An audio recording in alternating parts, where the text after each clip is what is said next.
Welcome back to How to Tickle Yourself. I'm your host, Duff McDonald, along with my co-host, Joey of Rockledge. Hello.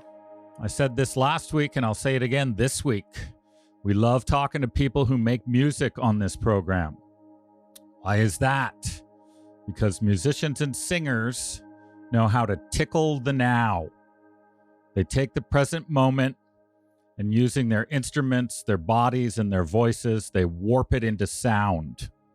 In doing so, they allow us to hear the music of the cosmos, the potential symphony that's just sitting there, hiding behind the veil of now. And we love talking to them about how they do it. This week's guest comes to us courtesy of the great Betty McKeon, astrologer and mother-in-law extraordinaire. She introduced us to Virginia Schenck, a vocal artist and jazz performer who goes by the stage name VA, a few weeks ago. We'll get to the good stuff when we talk to her, but let me give you a preview by reading a few things critics said about her fourth album, Battle Cry, released in 2020.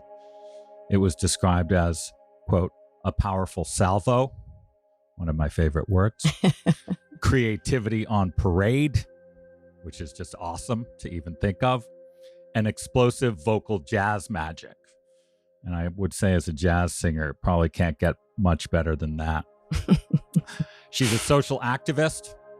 She conducts soul-inspiring singing journey retreats where she takes singers to places like the middle of Times Square to improvise amidst the chaos, or to the Ghost Ranch in New Mexico to, quote, sing our bones alive. She is also a board-certified music therapist. She believes in the power of music, as do we. And if you need further evidence of that, her company name is Airborne Ecstasy, LLC. Enough said. Welcome to the show, Virginia. It is great to have you. Oh, I'm already tickled. I'm tickled. Are you? There we I'm go. Excited. There, mission accomplished. Thanks for listening, people. We'll be back next week.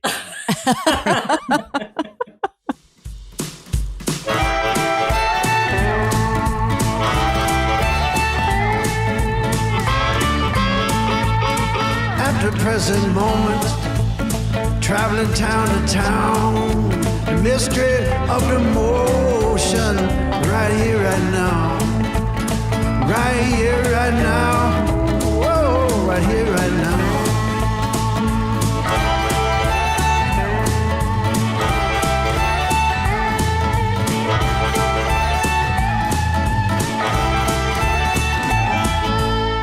So where do we start? Where do we start? Let's just go.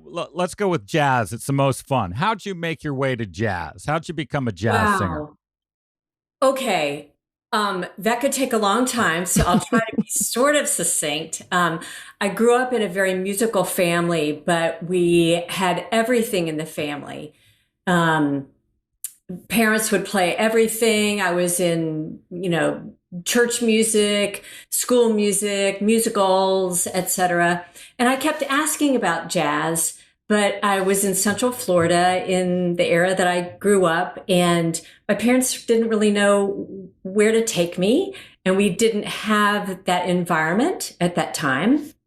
And so I just kept studying Western classical music and listening to what I could. And it wasn't really until I got to music school. I went to Florida State, the School of Music, and had to go through all the Western classical hoops, which was fun because I loved a lot of music, until I could really avail myself of jazz classes, which jazz was just then kind of entering the academic world, and studied then.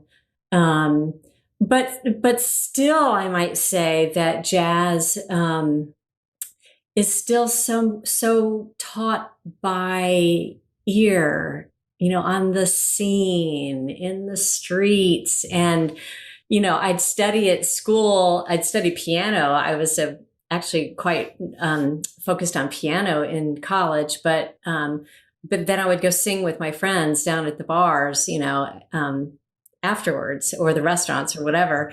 And then also, you maybe read my bio that I became great friends with one of the drummers from the Allman Brothers who had. I did see that. I was. Yeah. You're stealing my questions now. Sorry. That is very exciting to me. How'd that happen? Well, so then I was living in Macon, Georgia, working as a music therapist, a good day job for many, many years. And I was singing in a bar after hours. And there was a drummer there that night. And this is so awful. Someone says there's a drummer here from the Allman Brothers. And I wasn't necessarily a fan. And I said, that's great. Can you play jazz? I mean, well, he could. and we became fast friends, and I would spend a lot of hours at his house. He had a great vinyl collection, and he turned me on to a lot of things that I didn't learn in school. Figure that out. And ended up playing in a little band with him for a short while before the Allman Brothers band went on retro tours. But then I just and had to creep into it and lay off for some years to raise a child and then jump back in. And then there are other people, but you might want to save that for other questions you're going to ask me. Okay, that's jazz. You're going to steal my Bobby McFerrin question? Yes! Yeah, that was coming. I saw that. Yeah. So as a singer, what is it that draws you to jazz? What is it about it that, makes it your thing? Okay, so first I have to just say I love singing because it vibrates my body and it makes me feel good, right? So then we have genres, whatever box you want to put it in. But I can just say that as a child, I would hear jazz and I would go, oh yeah, that. I mean, so what does a child know? What does a child know? Not that I don't love a good ballad, and not that I haven't sung the Hallelujah chorus a million times. I mean, like they all offer different things, but jazz vibrated me in a way that tickled me more and delighted me and gave me freedom more than the others. And as I grew as a musician and as a human and got older and smarter and more experienced and wiser, to work with that freedom, the improvisation that comes in jazz, that jazz has, and the spirit that we might say, or the soul that comes from our African brothers and sisters, that the gift that they've given us to express that deeply, I think is the gift. Mm-hmm. So it really is following your tickle. Like that's the whole, like it's with the improvisation, right? You're letting it lead you rather than trying to clamp down and take control. Yeah. And sometimes that can be a little dance and you go, uh-oh, stop taking control. Yeah. Yeah. So you know what we should do here? Virginia has provided us with a clip just so that, instead of talking about someone singing jazz, we can listen to someone sing a little bit here so that listeners can place her in that way in their minds, and then we'll get back to you. Hold to your own good, dare your neighbor in theirs too. Serve each other, don't compete, bless each other, don't condemn. Extend your hand to each other with honor and respect. For us to reach the American dream, we must bust these chains within. Can we find the path to freedom by the truth in our lives? Find the courage, hope, and strength. Stand tall. Resurrect ourselves, correct ourselves, and pay our due. Hear my battle cry.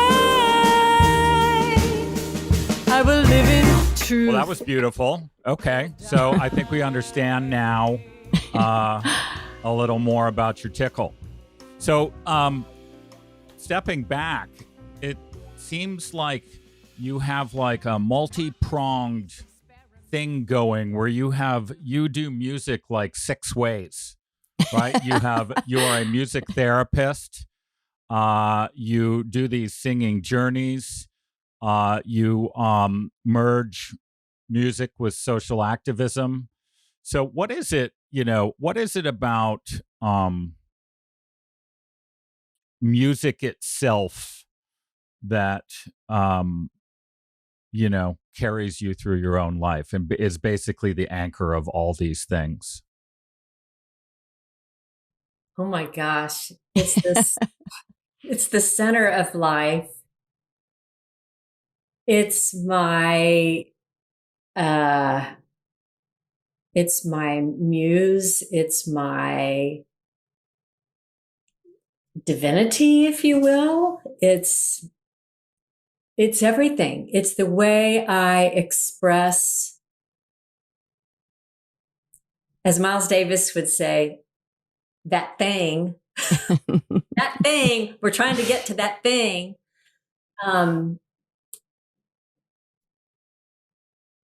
It's just everything. And all right, so let's go specific. Yeah. The singing journeys are fascinating to me. You're like a travel agent who takes people on singing vacations.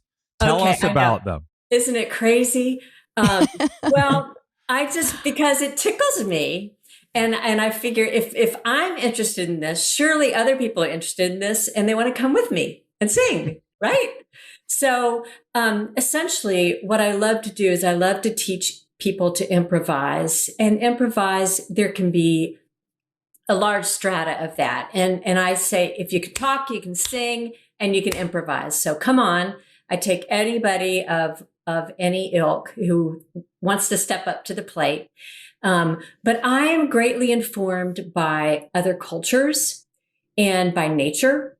And so I choose these places. You mentioned New York City and Ghost Ranch out in New Mexico. I've taken groups to Ireland. I've taken groups down to the Gullah Coast, out in South Carolina, and, wherever you are, if it's the mountains, like if I'm singing in the mountains and I'm looking at the mountains, I feel and I'm going to sing differently than if I'm staring at the ocean or the desert or Times Square or on a concert stage or at bedside with an ailing loved one. I mean, all those are going to bring out different qualities in my voice. So I had done this for myself, improvising, singing, maybe doing a little writing in different lands. And I do love to travel, but it's travel with a purpose. I go out and I listen to the land, and I particularly love places, the ancient places like the UNESCO sites. I mean, really old, standing stones. And, I just can feel things and hear things. But also, like, what is the food? What are the smells? How does that inform you? Or being with the people. So I just decided to put together these workshops. I mean, it kind of started at first down on the coast of having them at the beach because I knew people would be relaxed and do that and include the Gullah tradition. What is that? The Gullah tradition, thank you, has to do with where our enslaved brothers and sisters were on the Sea Islands after emancipation. And they really maintained their culture from some of the west coast of Africa and the Gullah Geechee language and cultures. And it's really been studied. And a lot of that, also led into jazz. But some really great traditions and sounds and stories and songs. And so I also maintain I'm not the expert of these places. I always bring in experts from the places so that we learn from others. But how do we infuse that and synthesize that and help us grow as humans and as singers? So my vacations are starting to seem a little unambitious. And it's like we just go someplace to surf. What are we doing? What if you can't sing? Like I heard you say, if you can talk, you can sing. You can talk, you can sing. I know so many people who like, and I do it myself. Like I can carry a tune, but I'm not comfortable singing in front of people. And I'll just say, oh, I can't sing. So now, Joey, we're going to talk. We're going to talk. You can. I mean, it's your choice how much you want to dive into it and how much you want to work on it and be a part, but you can. And when you talk about music therapy, it's not just getting people over their fear of singing. It's healing. It's a different type of healing. Is that right? Well, it could certainly encompass all of that, just, that comfortableness, but when we talk about music therapy as really a licensed field, there's the whole sound therapy, sound healing, sound journey kind of, world, because we know music has its effect on us, right? We also know it can have some dark sides, but we'll put that aside for now. For the most part, we gravitate to music that makes us feel good, nostalgic, or it's going to help us get the vacuuming done, or, whatever, right? Romantic, what have you. So, but as a field, it is geared toward people who need like extreme care for addiction, emotionally disturbed, geriatric, Alzheimer's, autism, physically handicapped, for therapeutic use. And there are dedicated ways to do that. And of course, there are lots of undedicated ways to do that, and still always looking for new ways to do that too. And how does that work? Does it just like, it's just sort of mentally soothes you, or is there a physiological part of that? Neurological? I'm not so well versed in the neurological. That's not ever been the end that I've worked in. I mostly have worked in emotional and psychiatric, and transpersonal, which would be the psychology of the spirit. Mm. So it gets very, very specific. We could go down a rabbit hole, and people really study that for sure. But that's why you have dedicated therapists that can do that, just like your physical therapist would know how to take care of, I don't know, a burn patient versus a amputee. I mean, okay, but can give us an example of like a day in your role as a music therapist. So someone comes to you, or you go to them. You got someone who has an addiction. What happens? Okay, so let me back up. And so I don't work in direct care so much anymore. I do some, just to be updated, I do some continuing education for music therapists. Occasionally I'll get an individual who wants to come to me. But when I was working as, I worked in a psychiatric hospital with addiction patients too, earlier in my career. I'd be part of a team. So I'd meet with the psychiatrist and the social worker and the recreation therapist and the what have you. And so there would be a group plan. So I might have several groups a day as well as individuals. So as a music therapist, I might do anything from, depending on the functioning level of the clients, if they were severely depressed and barely shuffling down the hall. I hate to say that, but that's often the case. It may be as simple as having a sing-along with rhythm instruments just to get them engaged. Okay. Just something. But here's where you need to know, like, people often make assumptions that if we just get Uncle Johnny peppy enough, he'll get over his depression. What can be very serious about things like depression is if so-and-so's operating here and you come up with the jollies right here, it suffocates them in a way. You have to really go down and kind of meet them where they are and bring them up. Otherwise, the gap is too vast. With addiction, particularly lots of getting them to talk about it. So I might have them pick out songs. Back in the day, I had a vast vinyl collection. I do now again, but at the hospital we had that. And so I might have them pick out a song to play and relate how it pertained to a certain issue of the day, and get the group to talk about it. I also worked with recovering addicts who were, performing musicians. Very, very hard. Very hard, because they're just so used to being in their whatever. We talked, our guest last week was a guy named Scott Metzger, who's a very well-known guitarist in the psychedelic rock scene in the New York area. And he got sober 15 or so years ago. And he was telling us that his success, he could not have managed the success he's had if he'd still been consuming the way he had it. So it's the difference between a career or not for him. Yeah.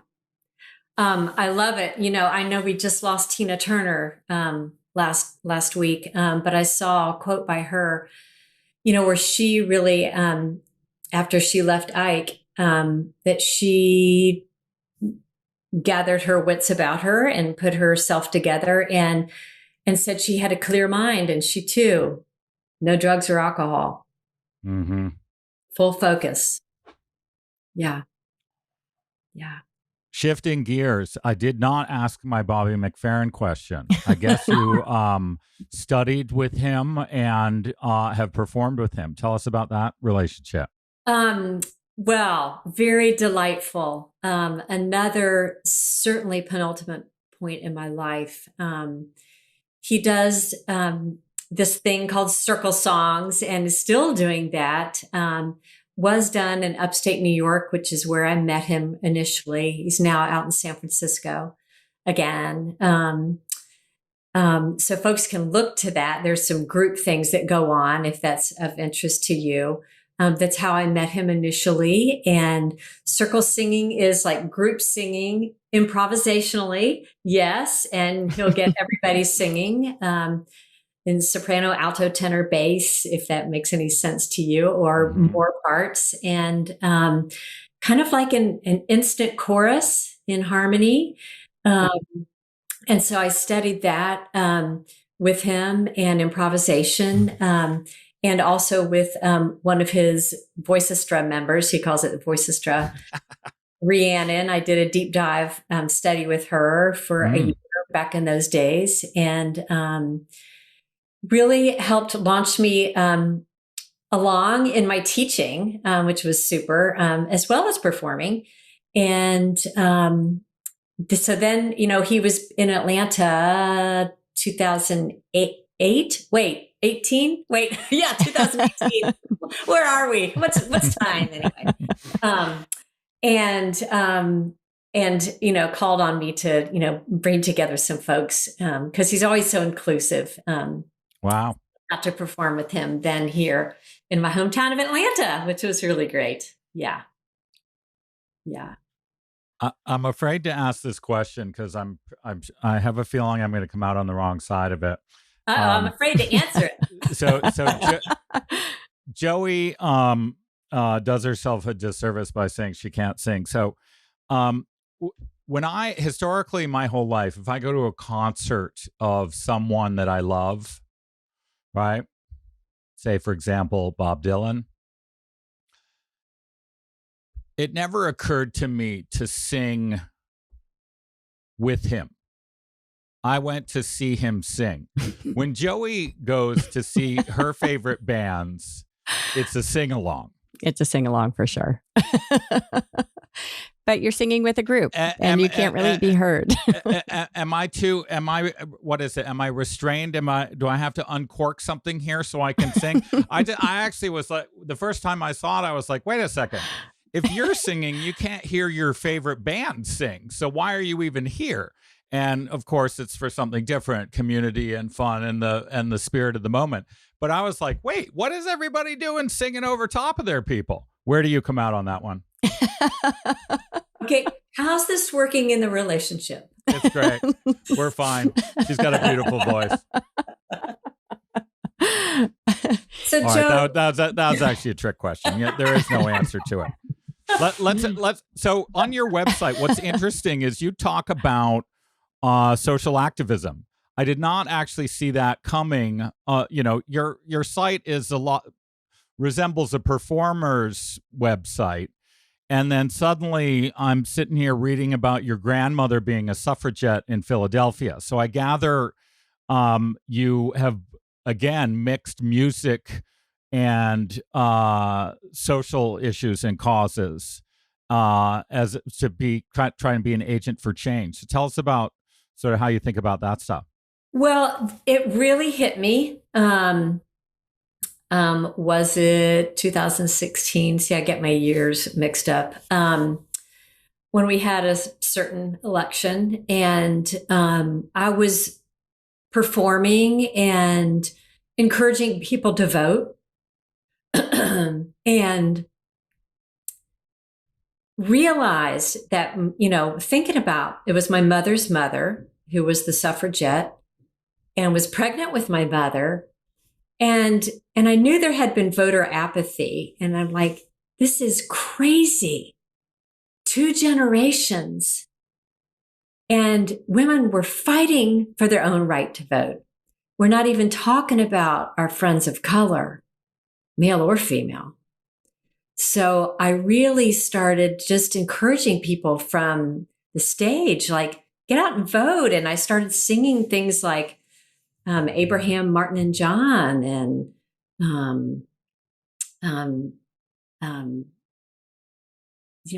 things that just pertain to our country that were near and dear to my heart, about love for my country, because I do love my country.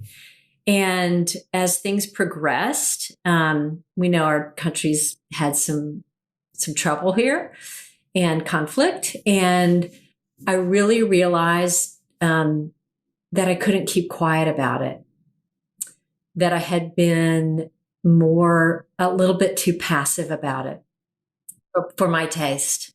I couldn't live with myself, and that I had to be more vocal in many ways, to use my voice in many ways.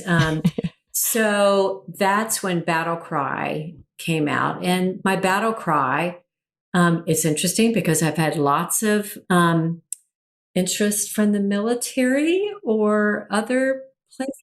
I get interesting, okay, or other, yes, and didn't see that coming, but okay. But my battle cry is for social justice.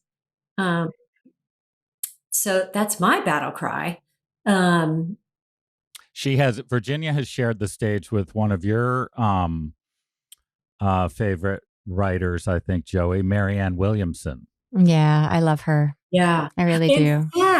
In fact, the song I wrote, "Hear My Battle Cry," was based on the book I wrote about her. I read about her. Wow. Okay.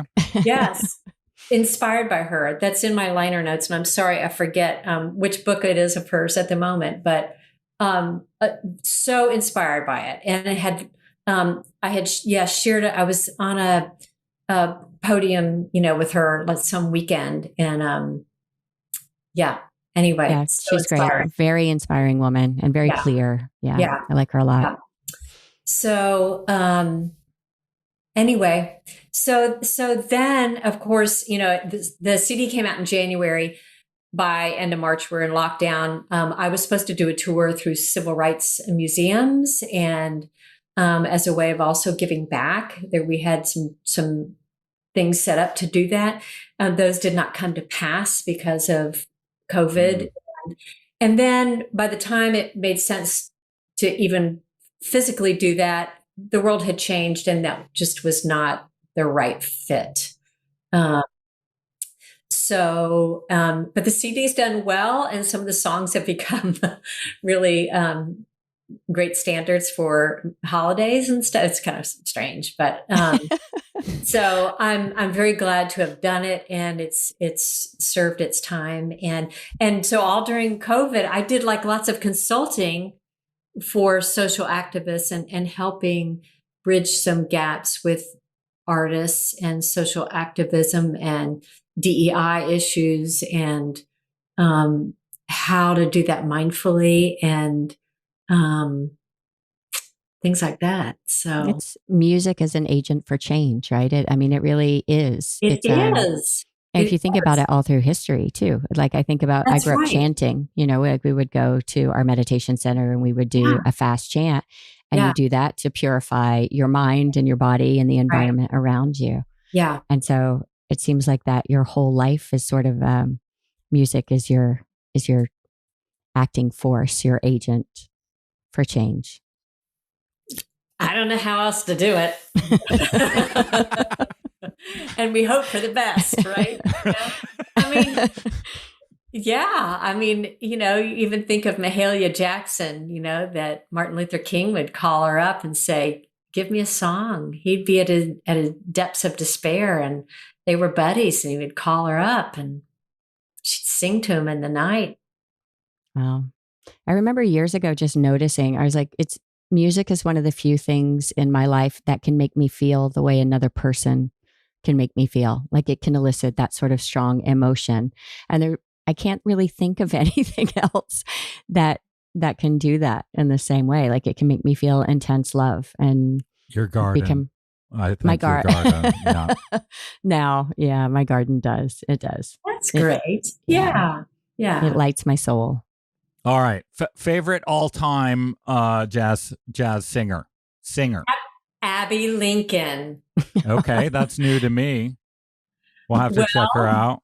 You need to check her out. She too was a very spiritual and social activist human. And my third album, I did all Abby Lincoln covers because she just is so inspiring. So please do check her out. Yes. Favorite all-time jazz musician? Ooh, the first one that comes to mind, I would say Herbie Hancock. Just genius. Can't go wrong there, right? Yeah. What's the best book you've read about music? Oh, or that's music adjacent that people might be interested in.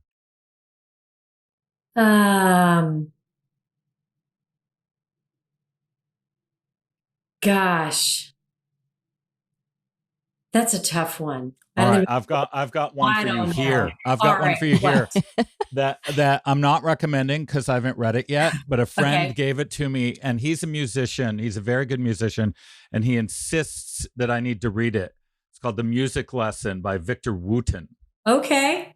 He says, and on it's the subtitle is A Spiritual Search for Growth Through Music. It's on my pile right here. All right. The Music Lesson. Well, I'm really keen to read Tina Turner's biography. As soon as you're done Tickled, right? After you finish as soon as that. I've read Tickled. Exactly. Mickey Hart has a good one on drumming and rhythm. Okay. There's also a Soprano on Her Head, which is a really old book, but for the singers out there, if you're interested, is a really great one. There's so many. And I saved this for the end just because if you answer it wrong, we'd have had problems. Bob Dylan, yay or nay? Oh, yay! All right, good. Thank God. Right, we would have had to cut it off right there. Virginia, he's it in has the been bardic a pleasure. tradition. Yeah. Right? Yeah. I wrote a paper in college. I somehow convinced a sociology professor to let me write a paper comparing a Bob Dylan concert to a religious revival. And it was probably the best thing I wrote in sociology overall, just because I was so into the subject. And I also was like, I can't believe they're letting me do this. Anyway, it's awesome. Been a thrill to have you. Listeners, Virginia Schenck's website is Virginia, and then Schenck is spelled SCHENCK, virginiaschenck.com. You can go check her out there, check out her music, check out Singing Journeys, because we'll meet you. Where are we going to meet everybody, Joey? Are we going to be Ghost Ranch or Times Square? I Times mean, Square would be easier. Rockledge. I think Rockledge makes sense, right? Rockledge. Middle We'll of the host a Catskills. singing journey. Could do it. And We probably should. Great. yeah, and you can see a lot about all her music on here too, which is just delightful. This is I'm kind of I'm blown away of that you've somehow managed to make music part of every single facet of your life, even the parts that didn't seem obvious. So kudos, and it's an example for the rest of us that you, like you said at the beginning, you don't even have to put your passion in a box. You can make it everything you do. And it's just kind of mind blowing to meet someone who's been able to do that and tell us how to do it. Well, thank you. Thank you so much. I've loved being on your show, and I'm tickled pink, and I'm delighted to be here. So thanks so much for the invitation and the time. Thanks, Virginia. Thank you. Hey. Bye-bye. Bye.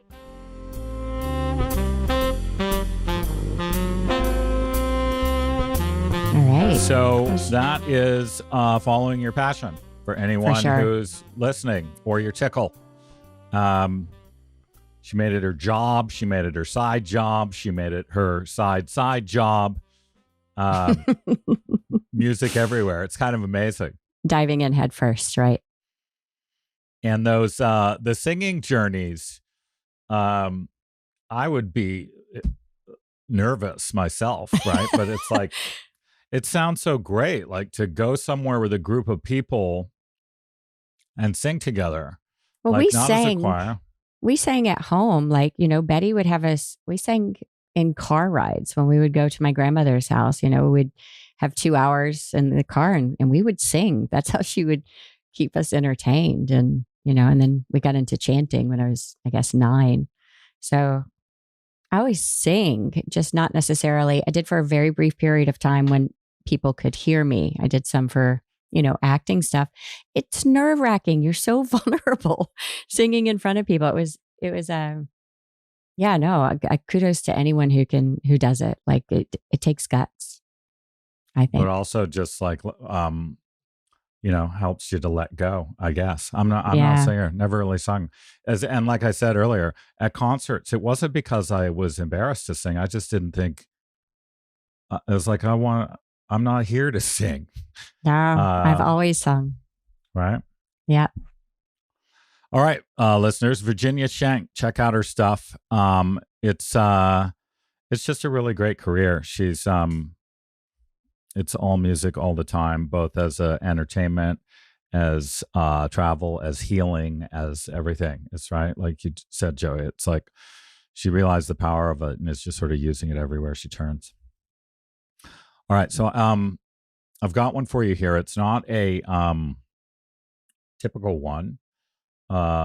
It is, but it goes to something that I am talking about since season 1, that we don't want to dissect the universe. We want to experience it. And it's from our old friend, Ramesh Balsekar, this beautiful, delightful little book called Meaningful Trivialities from the Source. And it's a bit of a mind bender to think about it. So I'm going to read it out and I want you to tell me what you think of it. Okay? It's a short quote. In spite of all the theories, equations, and symbols of the scientist, the unknown remains unknown. Well, I mean, part of it is we still don't quite know what's going on here, do we? I mean, we know we're here. We've got that much covered. But what's actually going on here is still a bit of a mystery. Right. And I think one of the interesting points he's making there is, the more traditional way to say it is you don't know what you don't know. So when you find something out, that doesn't mean you've found everything out. It only means you found something out, maybe. And what you don't know remains unknown to you. So I think he's talking a little bit about the futility of certain kinds of our quests for knowledge. But, The unknown is an immovable thing. You cannot convert it to the known. Well, because the known can only come through our senses, right? So if you're dealing with something that transcends the senses, then it's going to remain unknown to us, essentially, right? Right? Always. In the manifestation, at least. So, listeners, I have some sad news combined with some happy news. After last week's episode, the great Matt McButter, informed me that it was time for him to focus his energies on some other things in his life. And he has retired as my official co-host. This podcast racket is grueling. It's a grueling gig. And he's got shoes to buy and dinner plates to fill. So he's off with some other endeavors. We hope to see him on the air again as co-host emeritus. But for now, he's in semi-retirement. Thank you, Matt, for both conceiving of this podcast with me from the very first day. Actually, Matt and I were sitting there. It was in 2020, and we were talking to each other one day about various things that were interesting to us. And we sort of said, well, what should this, how do we do a podcast? And Matt looked at me and said, I think we're doing it right now. And all we have to do is hit record. And from that moment on, we did more than 100 episodes together over 3 years. And Matt and I were great friends in high school, and spent some time when he was in New York after that. But he's been back in Toronto for quite some time now. And the podcast gave us a chance to reacquaint and reignite the friendship that we've had for going on now 40 years, 40-ish, 30-something. So it was a thrill. Thanks, Matt, for all of it. It was a blast. The good news about his quitting is that I found a replacement co-host immediately. Joey of Rockledge is sitting right there. I have a little more control over her. She's in the next room. And we hope to bring our own dynamic to interviews and shows going forward. So what I would like to officially welcome to the show, my new co-host, Joey of Rockledge. Thank you, Duff. You're not the boss of me. So, on which note, we're going to end with some sweet Oriabindo insight once again. So, I came across this one. I was looking for something on music. I try to do this with each guest, find something that's a little apropos. And I'll have to give it a bit of a lead in. We talk about the truth all the time. Joey and I were talking this morning about no one has a monopoly on the truth. And the reason is because no one actually knows the truth, because you only know things from your own point of view. I'm not talking about whether 1 + 1 = 2 or whether it rained yesterday or not. I'm talking about what the absolute truth is. And the truth is one, the truth is now, right? No one can own it or have exclusive access to it because you only have your point of view. And the truth is when all the points of views get harmonized, right? That's the truth. Or as my friend Sri Aurobindo would say, the world as God made it, as God has made it, is not a rigid exercise in logic, but like a strain of music, an infinite harmony of many diversities. Like the kind that Virginia Schenck puts out there for our enjoyment, right? Harmony and diversity, people. Amen. There's my new co-host, right? She's already just adding to the conversation. Thank you, Joey. Thank you, listeners. Thank you, Virginia. We will be back with you in a week. Bye-bye.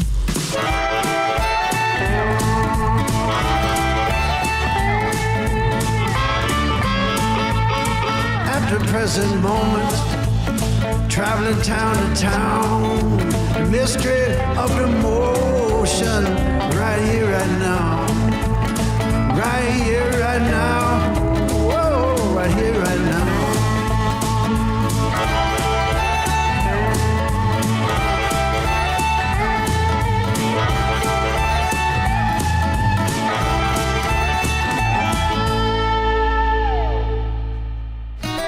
You've been listening to How to Tickle Yourself with your hosts Duff McDonald and Matt McButter. You can help us by liking, subscribing, and sharing this podcast with others. You can talk to us and see what else is happening on Instagram and Facebook at How to Tickle Yourself. This program was recorded in Studio B of the historic Rockledge Recording Studio and the Tunnel Under Arundel. Right Here, Right Now, our original 16-part theme music was written and recorded by the legendary Paul Reddick and Kyle Ferguson of the Sidemen, with the brilliant Steve Mariner on bass and drums and in the mixing room. The podcast is produced and distributed by Storic Media. Our editor is Andrew Steiner. Our coordinator is Samantha Abramovitz. Our producers are Kristen Verbitsky and Chuck LaBella. For more information, visit storicmedia.com. That's STORIC media.com. My love, my dear.